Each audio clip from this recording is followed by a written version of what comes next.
the city in the crowds, and that they now languished in the cells of Traitor's house, awaiting trial. The young man watched as the soldiers moved on.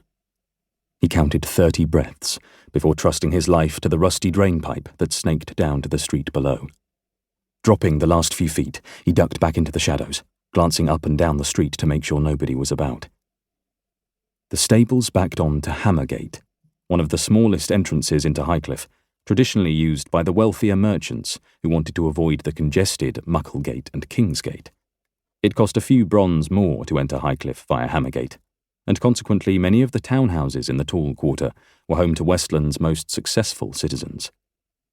The man looked at the stables, lips dry with anticipation. There was bound to be a good horse or two to choose from in there. Having scouted Hammergate thoroughly over the last 2 days, he knew exactly what to expect here. Indeed, he'd chanced coming out over the rooftops the previous night to see what the numbers were like.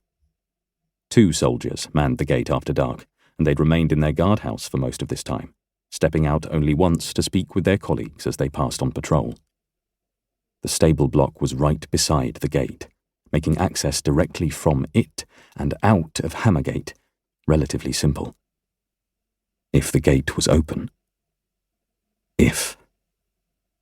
Scampering across the street, the man hit the shadows on the opposite side, on the corner of the stable block that was hidden from the guardhouse. He glanced round the corner. Low voices and laughter could be heard from behind the glowing window of the guardhouse. Bending low once more, he slipped around the corner and up to the gate. It was pitch black in the gate alcove, but he could just make out the wooden beam that held the gate shut. Taking hold of it, he lifted it from its moorings and slid it back into the wall until one of the gates was free. He held his breath all the while, heart thundering as he listened for the guards, but their easy banter continued unabated. He eased the left-hand gate forward, and it swung smoothly on its hinges to a point that was wide enough for him and a horse to get through.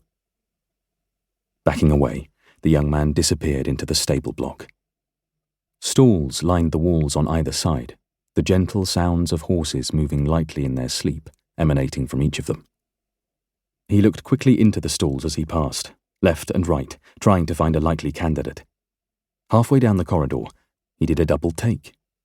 There was a chestnut-brown thoroughbred, the kind favoured by the cavalry. Stabled up here, it no doubt belonged to a merchant's courier. The decision was too easy. Lifting the latch, he slipped inside. The horse started at the stranger's presence.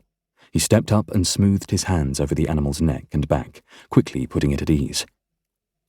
"Good girl," he whispered, bringing his face round to hers and blowing on her nose. She seemed lively, which would also be good.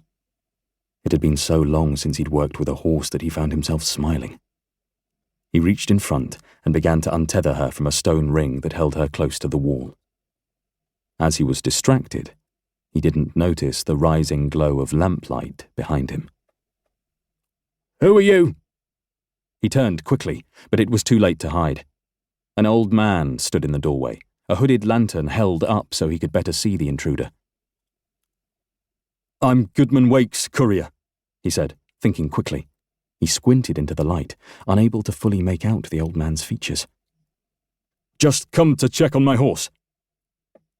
"Never heard of no Goodman Wake, and I'm sure as houses that ain't your mare." He stepped closer, moving the lantern forward. "You know there's a curfew on, don't you, boy?" There was no time for games. He moved quickly, instinctively. Reaching into his cloak, he withdrew his sword, and the stable hand staggered backwards.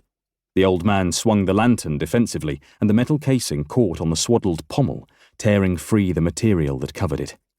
As the cloth fluttered to the ground, there was no mistaking the lion's head that shone in the lantern light, golden and roaring. The old man opened his mouth to cry out, and the attacker moved fast, swinging the sword round and bashing him across the temple with the pommel. A ragged gash appeared across his brow as he tumbled to the ground. The young man had to work fast. He snatched down a saddle and threw it over the horse's back, hastily tightening the girth. "Sorry," he said to the prone stable hand, as he stepped over him, the horse following and doing likewise. Once out of the stall, he hauled himself up into the saddle with ease. "Stop!"